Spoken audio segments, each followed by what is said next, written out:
New details in the case of basement boy Charlie Bothuell. The DA has told us they haven't as yet received a request for police to charge the father. Meantime, Dad says he had no idea, as you heard there, about the secret so-called Twitter account, about the child's hidden cash. I tried to find out how much money. We apparently don't know yet. And he didn't know about either of those things until the FBI told him.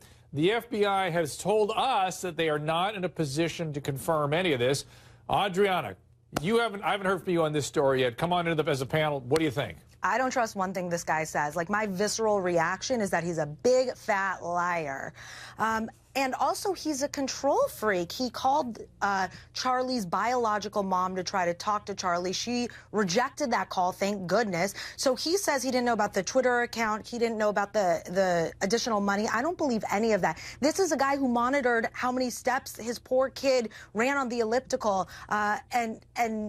Yeah, no, I don't believe one thing he says. I think he is so much more involved than he's letting on to. And by the way, Dr. Drew, he loves the spotlight. He's becoming sort of, and this is an odd comparison perhaps, but like a Michael Lohan, like holding his own press conferences and enlisting the media to perform a lie detector test for him. It's like, what are you talking about? Like, stay away, you know? Yeah, and Evie, what about what the wife was saying about not trusting she'd be treated fairly? I mean, how much more objective and fair can a lie detector be than just the fact? Well, she's this, you know, when you're dealing with individuals, perpetrators, offenders, that's what they're going to say. I don't want to take one because, you know, it's not fair because they're worried they're going to fail it. Obviously, he didn't get through his exam, so she's just throwing in further justification. And regarding what Adriana was saying, a lot of the things he said, I watched that video clip, highly deceptive comments he's making. Like, there's a lot of red flags with his speech patterns. Dr. Drew, if I may, at one point he says, my wife didn't do anything to my son, just like I have been saying that I didn't.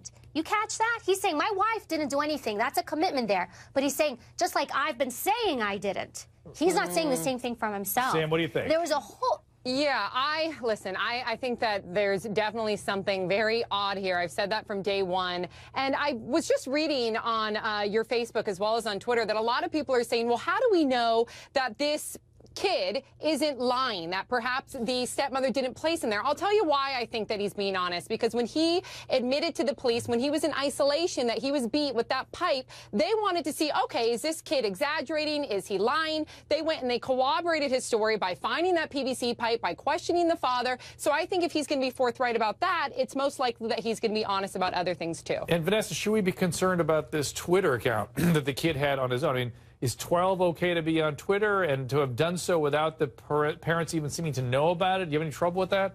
I'm not so much worried about the son being on Twitter as I am about the father not knowing about it. And yes, he is a big fat liar in a lot of departments, but I actually believe him here. I think he phoned it in completely oblivious as to what his son was doing online. I've said it before. I'll say it again. You have to stalk your children online. I'm sorry. We're in a day and age where it just moves so fast, and parents think they're up to date because they know Snapchat. No. That was a day ago. Yeah, you got to be up to it. You got to know what's no matter going on. what, even when you think you're up there, they're ahead of you. Yes, stalk your children because, yeah, it might just be a Twitter account today, but it could be a Tinder account tomorrow.